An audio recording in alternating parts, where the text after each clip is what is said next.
Now, without further ado, let's dive into this conversation. So Bria holds a Bachelor of Science in Business Administration from Colorado State with a double concentration in Computer Information Systems and International Business.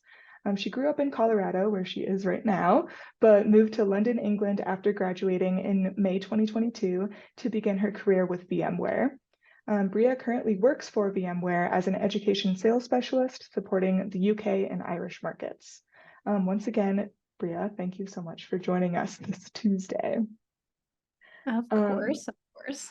Perfect. And diving in, our first question, I'm curious, and I would imagine some other students on this call are kind of curious, what is an education sales specialist? And could you just tell us a little bit about the role and kind of what led you to that role?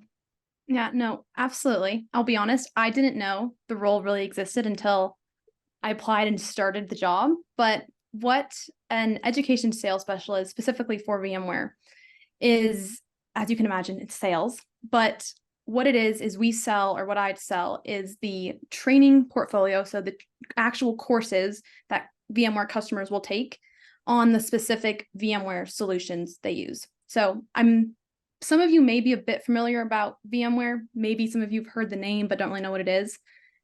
I kind of like to explain VMware is one of the biggest IT companies nobody tends to know that much about. But we are a massive company. We support almost every single vertical across the world. It's a massive global company specifically focused on virtualization. So that's server virtualization, storage virtualization, but that's just our core competency area. We also do cybersecurity and end user computing type stuff. So as an education sales specialist, VMware has courses that are aligned to every single one of these products. So my job is to work with internal account managers who really manage these massive customers and understand what products do they have in place. Maybe they have a new product that they're going to be using for their infrastructure team, for example. So then if they have a new product, what knowledge do they need on that product? So that's when I step in and kind of have the conversations with the customer to understand which training course is going to best fit them. And then from there, it's a sales process. So then it's selling the training, recording the revenue, forecasting the revenue, et cetera. If that answers a bit of the question. Yes, that definitely does. And I like that you described VMware as like the largest IT company that you had never heard about. How did you hear about it? Like, how did you end up there? Did you find it online or at a career fair, or what did that look like? So funny enough, I actually heard about it from kind of an event similar to this. So when I was at CSU, I was in the CIS club. And what we did is we recruited, I was the vice president of the CIS club. So one of my jobs was to reach out to companies that we kind of had contacts with from the Career Management Center and get people in to talk with students in the CIS club about what it's like working at that company, bring in some swag, just that type of stuff. So I heard about VMware from there. Again, I'm going to be honest, I didn't really know much about it when they first came into. I'm like, I know this name, that's about all I know. And then after that talk, I saw a post on LinkedIn. So I ended up applying on LinkedIn for an internship, actually. And then just kind of in the interview talked about how I set up an event at the CIS club, and this is how I heard about the company. And I think it was a good kind of entry point to show that I was interested in it. And then from my internship, it ultimately led to a full-time position at the company as well. Okay, wonderful. So your internship was in the States then, in Colorado? Yep, correct. Okay. It was a remote internship. It was for business analyst. I feel like when you typically see internships, the business analyst is a very generic staple internship. It can mean a million different things. I was an intern with another business analyst on the exact same team who did completely different things than I did. But it was just a nice way to get my foot in the door. It was completely remote and in Colorado. Perfect. And yeah, those broad titles, you never really know what it's going to be, but you know you're going to get some good information out of it. I think those are kind of exciting though, because then you go into it leaves room for lots of questions when you're interviewing, which is good. That is very true. Cool. And then, so after that internship, offered a full-time job, you did move to London after you graduated. So what did that process look like for you? Were you searching for jobs internationally? Or did it kind of just the opportunity came to you? What did that look like? So kind of how that came to be is that when I was in my internship, I I did a lot of networking, and I know that networking is such a buzzword, but it actually is really useful because I just reached out to a bunch of different people. The team I was aligned to was a global team. So VMware's education team has a team in America, AMER, EMEA, and then APJ for Asia Pacific, Japan. Um, and one of the people I was working with was from the EMEA team, basically. So as the internship started to kind of come to a close, there were a bunch of different positions I was looking at to stay with VMware, all kind of salesy focused. But one of them was specifically a headcount that opened up in London. And I know that when it comes to working abroad, a lot of times the biggest blocker is getting a visa or getting sponsorship and stuff. And I will say that's an area that I was able to avoid. I have dual citizenship. So my dad's from Scotland. I hold a UK passport. So basically, when I was in my internship, I did what I could to network with the team over there, telling them that I don't necessarily need sponsorship. And then in doing that, that kind of was a door opener for me to then apply and then go through the interview process with the education team and ultimately end up where I did. Perfect. Thank you. And then currently you're back in the States. And so I'm curious what your typical day looks like. You're still working in UK and Irish markets. What are your main responsibilities? What does like a typical day look like? Yeah, no, absolutely. And I know we talked about it a little bit at the beginning of the call too. I'm still in the UK, so I'm working UK hours, meaning it's a bit tricky. The time change is about 7 hours ahead. So my workday as of last week and this week, because I moved back just a week ago, is 2 in the morning to about 11 in the morning. So it's not completely ideal. Hopefully it doesn't stay for too long. But right now, I'd say a typical day for me kind of revolves around three main things. One is customer calls, and that can be a customer call anywhere from somebody just saying, "Hey, Bria, can you jump on and run through what training we have on this product?" And then I just kind of run through it, get a feel for what the customer's looking for, and then kind of send information. Internal calls with whether it's be my team, account managers, etc., where we just jump on and kind of brainstorm what's happening in the account, what's happening necessarily in my business, what's a marketing update, just kind of casual internal meetings. And then the other kind of main responsibility I have is forecasting. So just making sure that my Salesforce platform, which is what we use in VMware, is up to date, make sure that my deals are moving forward, progressing, the data in there is accurate. But traditionally on a daily basis, like today, it was just going through emails in the morning, and then I had like 3 or 4 calls throughout the day. And in the meantime, like sometimes somebody will call you, you pick it up, you answer a quick question, and then just kind of looking forward for the rest of the week. So I know I have a big customer call tomorrow. So making sure I have the presentation ready and the information ready, that sort of thing. Some days I will say are very laid back. That was something that was kind of surprising to me because when I started, I thought, oh my gosh, I need to work every single hour of the day. Well, how am I going to fill those days? And that's not always the case. Some days I have meetings all day and I'm exhausted. Some days I have one meeting and I'm replying to meetings or I'm replying to emails and doing some professional development for myself. It really just depends on the day. That's great. Thank you. And then what do you think makes you a good fit for what you do? And how would a student know if they would be a good fit for something like this? Yeah, absolutely. So I think for me, one thing I think makes me a good fit, or just anybody a good fit for the type of sales I do, that is just being curious and being able to ask questions. I think well, let's start with this. I didn't really want to go into sales originally, but mentors of mine had said it's a really good idea, and then the opportunity came up. So I just kind of figured, might as well. And when I first learned about it, though, it just was like, this is intimidating. It's dog eat dog. I don't really want to do this. It's uncomfortable. And that's not really how I feel at all in my job. It's or from IT sales, from my experience in VMware, is very consultative.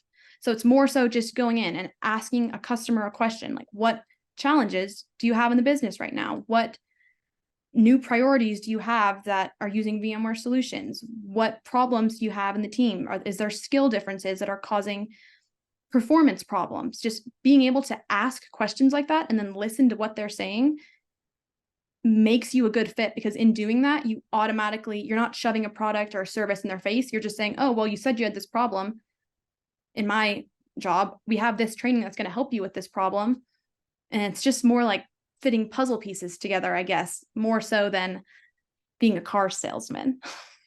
Definitely. And communicating with people and just talking to Exactly. them about it. Yeah. And I do think that that's a common like thought with sales is, oh no, this will be like cold calling, like there's only one type of sales. So I like hearing your perspective of that's not exactly how it was for you. exactly. And I know like I know other friends of mine who did go into roles where they do have KPIs where you have to hit a certain amount of calls a day, hit a certain amount of emails a day. From my experience, I didn't get that at all. My job is much more laid back. It's you have a target to hit, go out and hit it how you want to hit it. And that's something that I kind of do really well in. Mhm. Being organized is another key area in there. So I would definitely, if you're going to be in more of a you're your own manager type of do your own thing, organization skills are key there. Definitely. Perfect. And then a lot of the students on the call are probably getting ready to either like currently enter the job search or are thinking a couple years ahead and wanting like to know a little bit more about what it takes to get into this industry. Could you describe just like the tech industry a little bit more, especially for someone getting started in their career? Yeah, absolutely. So I think from my perspective, there's two different ways I would answer this. So in terms of the tech industry as a whole, I guess a buzzword, there's two buzzwords that people are probably going to be way more familiar with and one maybe not. AI, everybody is talking about AI. No matter what big tech company you're in, it's just blown up everywhere and it's a buzzword. So it can mean many different things, but I would say just kind of getting an understanding on how the company you're interviewing for example, is looking to use that would be a good thing to kind of know. And then the other thing is SaaS. So SaaS stands for some software as a service. And for me in sales, specifically in tech, I see it as a huge thing right now because basically what it's doing is transitioning the way that tech companies receive revenue. So instead of getting it as a one-off payment, and then 5 years later, maybe a customer needs to buy some more software licenses, for example, it's more of a subscription type basis. So it's recurring revenue. And pretty much every tech company is switching to this business model. So and almost job resume or not resumes, postings that I've seen have some sort of SaaS bullet point of like brief understanding. So understanding a little bit about SaaS, I'd say is really beneficial. But in terms of getting into the tech industry, one thing I would really, really recommend is networking to get referrals. Because for myself with VMware, so many people I know at VMware have said, oh, I got him from a referral. I got him from a referral. And you get those referrals from your network, whether it be alumni calls like this, whether it be CIS events on Thursday night, whether it be your LinkedIn profile. When you get a referral, you bypass that resume algorithm that a lot of the times just shoots out people who are perfectly qualified for a job, to be honest. So when you get a referral, you get that chance to go in, speak with a hiring manager or speak with a recruiter, ultimately giving you a far better opportunity to explain why you're a good fit for a job. Perfect. And off of that, you did mention we do have that networking night on Thursday. Do you have any advice for students who are trying to set themselves apart, like as they network with people in the industry, to be able to get those referrals? It's a really good question. I think one thing I would say is, I mean, obviously, no. Like if you're going to go to an event and you have a list of companies that are going to go there, do some research on the company. So you can maybe have just something to add about something that the company is doing, just so they kind of remember you. But that's pretty generic. I'd say one thing I would maybe do is, I guess it kind of sounds cheesy, but like show that you're passionate about it. Because I mean, myself right now, I've been kind of reaching out to see what other companies are doing as well. Maybe with VMware is going through a bunch of stuff right now, and I'm potentially looking at other opportunities in the workforce, and just getting a feel for like what that person's energy is and showing that you're passionate about what they do or what that company does. That goes a long way. People can read body language. People can read if you're just here and asking questions to ask questions and check a box, or if you're here to actually see an opportunity. So I think showing that excitement and curiosity will really help you kind of stand out from other people. Yeah, that is great advice. Not cheesy at all. So I love that. And then what early career steps were most pivotal for you to get where you are now? You mentioned VP of CIS Club. I'm curious what else for you remember back from either your time in CSU or right after to help you get where you are. Yeah. So, I mean, definitely CIS Club. I love CIS Club. It was small when I was there. It may be small still, but it's a great resume point to talk about. I was in a club, and if you can become an officer in the club, it's a great leadership point. It's people ask about it now when I've just been kind of going through different interviews, and it's just a really great way to show that you're involved. But I think, to be completely honest, pivotal is internship. And I know people say that a lot, but without my internship, I wouldn't have had the opportunity to go with VMware and to like build the network that I have with VMware. But it also just made me feel more comfortable when I stepped into the workforce. Because when you're an intern, everybody loves you. Everyone's like, oh, it's the intern. Oh, like they want to teach you and show you things. And sometimes once you start your job, it's not always like that. Maybe like you have a little 6 weeks baby period, and then you gotta go. Like you gotta know what you're doing. So having an internship is specifically with the company that you're going to be working with really sets you ahead and kind of takes the anxiety and nerves off starting your first job. Definitely. There is a lot of mentorship that happens within internships, and just even learning about the company even more and seeing for yourself, like, is this somewhere that I want to work like after this internship? So I do think that that's a very valuable experience. Perfect. Well, I want to open it up to student questions. So students get thinking. I'm going to ask one question in the meantime, but if you have any questions, feel free to put them in the chat now or raise your hand as we go through this next one. Bria, if you could wave a magic wand and it would make you a student again at CSU, what is one thing that you would do the same and one thing that you would do different? One thing I would do the same is join CIS Club, to be completely honest. I definitely would join that again. And just, I mean, I met so many people and got so many opportunities and still have contacts from that. So definitely would do that again. What I would do differently? I guess what I would do differently, to be completely honest, is there's been so many times I feel like in my job where something's come up, or a topic or a vocabulary word or anything, and I've thought, oh, I remember learning about that, but I don't remember anything else. Like I remember the word and that's about it. And I think the reason for that is because a lot of the time in classes, it was easy to kind of think, oh, okay, I get this. I'm going to memorize it. Makes sense. Move on, go to the next topic that you're learning about, and not really taking the time to understand what that topic is. And in my brain, I kind of thought, oh, I'm not necessarily going to need all of this. But I can say you definitely need a lot of it. Like a lot of it is so relevant to me anyway. The stuff that I did, I mean, I did go international business abroad, and then I also did do information systems in IT. So it's very valuable, but you use a lot of it. So making sure you actually understand it a little bit or a decent bit is very helpful. And I think I wish I would have done that a bit more at school.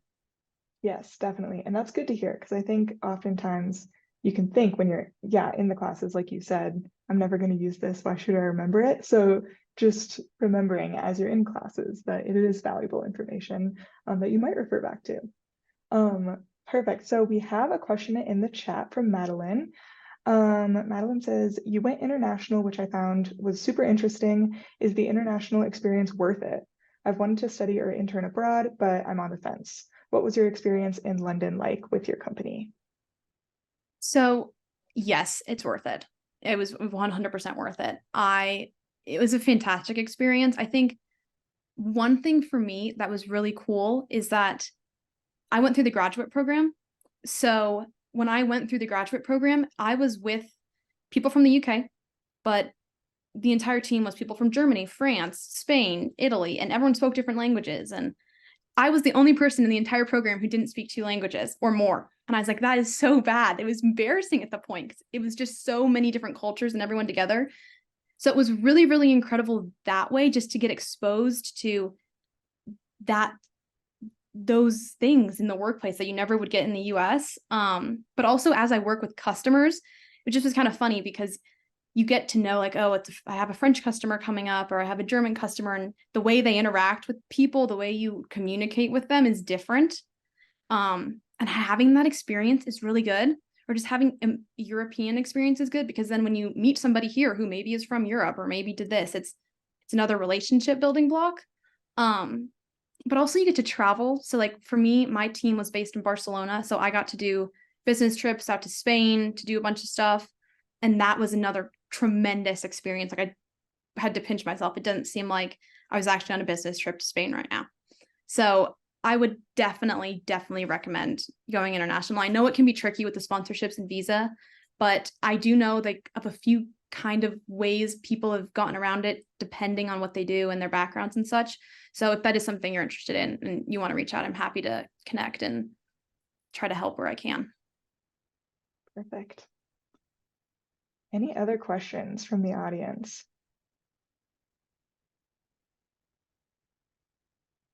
All right, well, for the sake of time, I want to ask one last question, Bria. What is one last piece of advice that you would give students who are wanting to get in this field, whether that be a skill they develop or just an experience they have? What's your one takeaway that you would want people to take from this?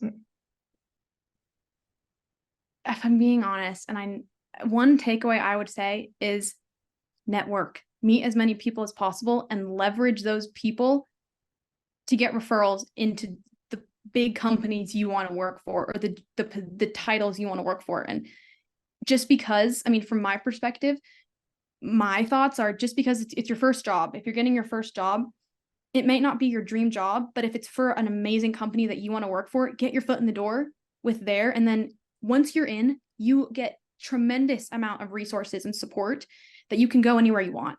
So just getting your foot in the door is the first step. And the advice I'm giving myself right now is network and get those connections who can refer you in and ultimately vouch for you when the algorithm might say no to your resume.